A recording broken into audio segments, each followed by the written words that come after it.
You have summoned the spirits and found Professor Upsodasium's Physiotronic Audiographic Steampunk Archive, capturing images and sounds from DragonCon 2012. In this transmission, the Apparition Abolishers spread their wings.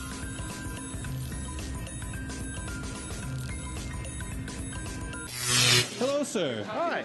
Can you tell me about yourself and your table and your teammate and what is going on here, sir? Yes. My name's Chris Lee. My character is Dr. Torque from the Apparition Abolishers. That's the name of our costuming prop building group. Apparition Abolishers. Mm-hmm. It's a play on words from Ghostbusters. Originally, our concept was to be Steampunk Ghostbusters, and we soon discovered that there are several other groups that are doing that quite well, and we didn't want to interfere, so we sort of shied away from that, but we like the name, so we're keeping the name. We have about 10 people in the group. Only 2 of us could make it this year to DragonCon, which actually worked out well because we didn't have to schlep that much stuff from the Marriott over here to the Westin. There you go. So we brought a lot of our props, a lot of our weapons, some of our strange creations that we still don't know what they are. But starting off here, this is one of our portable power packs. We have 2 of these in our arsenal. These generate steam, which is used to drive the other weapons, through the use of an emeraldic energy extrapolator, which is a technology that we have invented. Emeraldic energy extrapolator. Yes, E-cubed. E-cubed. Yeah. Oh, okay, yes. The glowing green is the emeraldic extrapolator, and it generates steam with this boiler, which is then run through this injector, and then we can inject the steam into any one of the other weapons that can't produce its own steam. Okay, so we have the extractor. Yeah, and this is the portable power pack. Oh, okay. One of our other weapons is, this is Winnie Chester, Leia DeAndre, my fiancée. Winnie Chester, I'm Chloe Secord. Edit that, sorry. I was looking at... Go back. Sorry, babe. Edit. Okay. This is Chloe Secord, Leia DeAndre, my Very fiancée. pleased to meet you. Hi. Her character is a werewolf hunter. A werewolf hunter? Yes.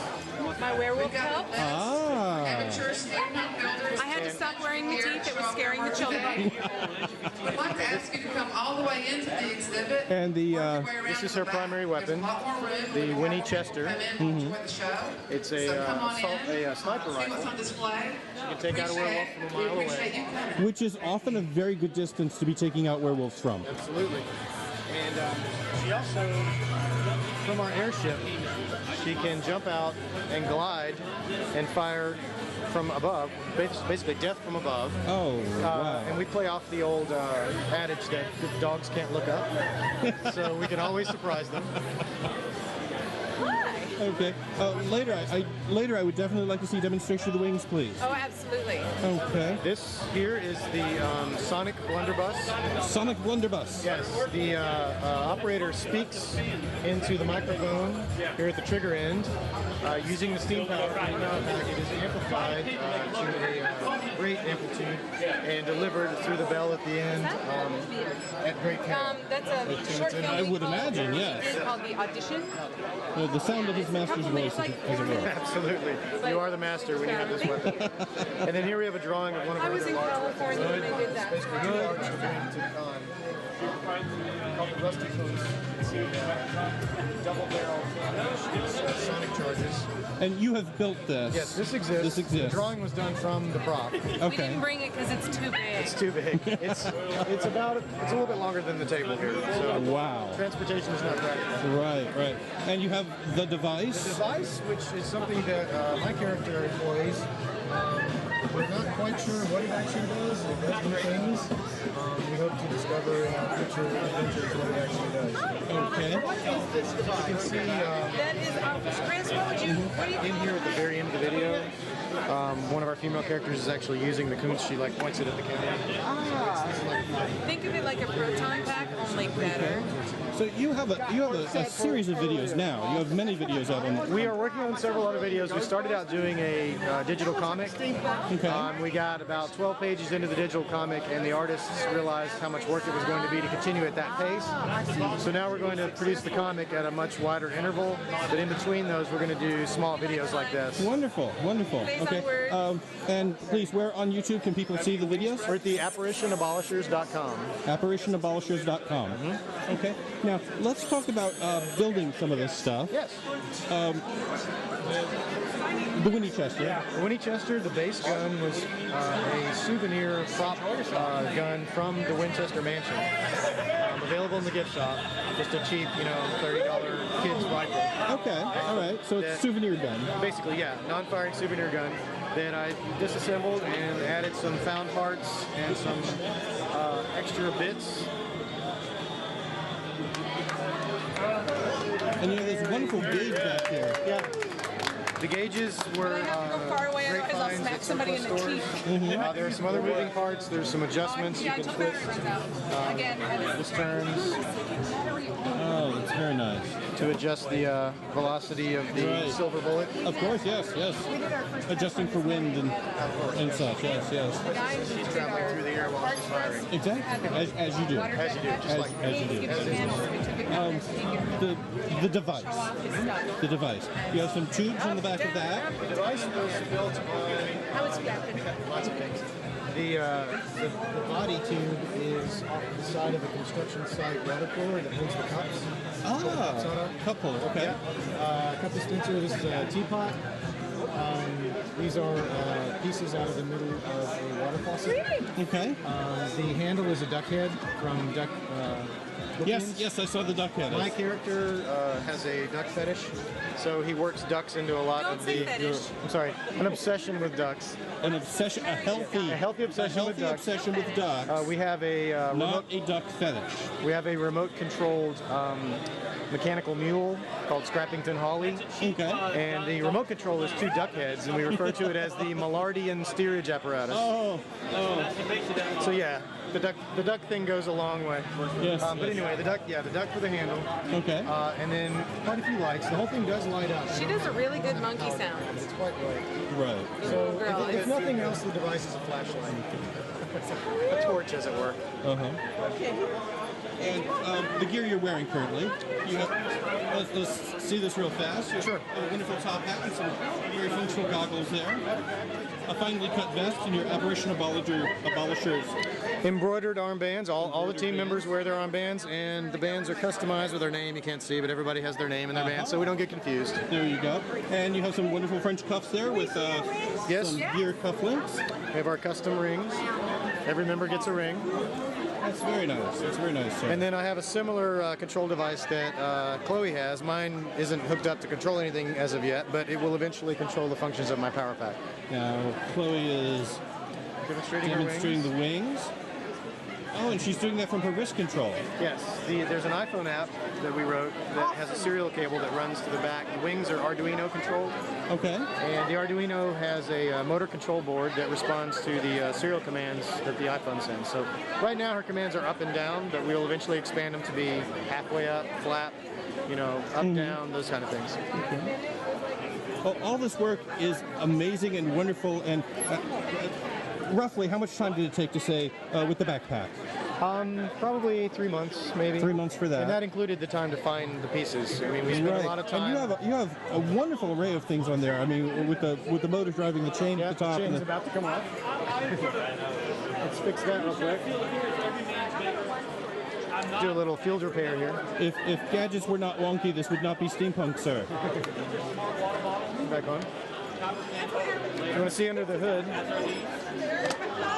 You can see the Arduino and the LED controlling board in there, and the battery, motor controller. That is wonderful. That is really great. And you have a bicycle pump, and you have a coffee. You have a coffee pot, a bicycle pump. This is a Folgers can. This is the brake housing off of a scooter motor brake. These are finials off of some old curtain rods. Propeller off of an old airplane. These are Home Depot chimney parts. These tubes are kind of slide over fluorescent bulbs to colorize the fluorescent bulbs. Okay. All of this is wonderful work. The Winchester, how long did that take to put together? I think I did Winchester in about 2 months, and that was because she had acquired the gun and sent it to me. with that as the base. Buy it as the base. I can understand that starting from the base is often one of the biggest decisions because it informs the rest of the design. Absolutely, it completely steers what you're going to end up with. Okay. And your Sonic Disruptor, how long did that? I would say about a month. That one went together really quickly. It's basically a tube, super soaker.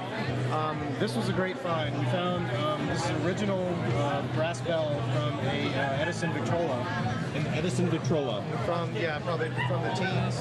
I think that is fantastic. That is a fantastic find. It was the only piece that we found, and we get a little flack from collectors saying, I can't believe you destroyed a Victrola to build this, and our answer is, well, we actually saved this part from a thrift store, or who knows what would happen. It's getting a lot more appreciation and exposure than it would have ever gotten sitting in someone's collection. Yes, or in someone's attic. Oh, right, exactly. In someone's attic. Well, sir, I want to thank you very much. Thank you. For your time. And I think we're going to go to a demonstration of the wings here. Absolutely. Okay. Drifted down there a little bit. Thank you very much for your time, sir. All right. Backup sound. Let me know when you're ready. Okay.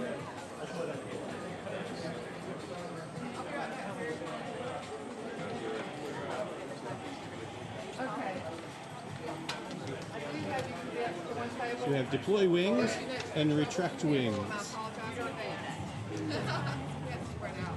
And deploying. Oh, that is wonderful.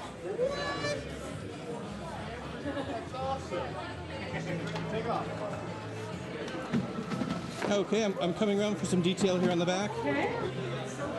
Oh, wow.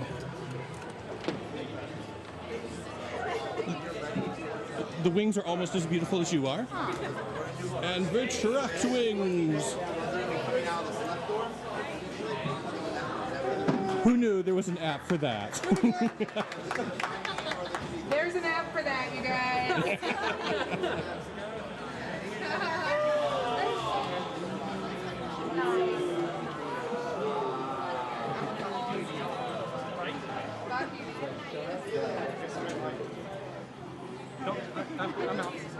He's I just don't want to clip you. Check for clearance. That is superb. That is excellent. Did you make those? I came up with a loose concept. He ran with it and tweaked it and fine-tuned it and built it. I just did the fabric bits. That's no small contribution. Muslin. Keep it lightweight. Clear. Clear? You should put a some type of trumpet on there when it goes up or down. A safety thing. Dun, dun, dun. It goes up. So that's a lightweight cotton muslin. It is lightweight cotton muslin. Then we added some additional staves to help keep them Right, taut. rigidity, yes. Yeah, because if we'd made the fabric any tighter, the engine wouldn't have, or the motor wouldn't have been strong enough to open the Right. fan. Right. Unfortunately. No, there's always a compromise in engineering with fabric. Yeah, well, and the motor that we're using was free, so we had limitations in that, but it was courtesy of my university. Thank you, DU. I love you. Yeah. It is the robotics lab at my university. At the end of the year, after the robot trials, they throw everything away. And I was a theater student, and so they would, the scenic director would salvage everything out of the trash for parts. And when he got, fired, when they fired him, he's like, your boyfriend's into robots? Here you go! And it gives me 100 pounds of robot parts. That is a wonderful parting gift from any instructor, fired or not. Yes, it was a lot of fun. If I can have your attention, So getting everybody, them- this is important. This is important. I need your attention for just 1 minute.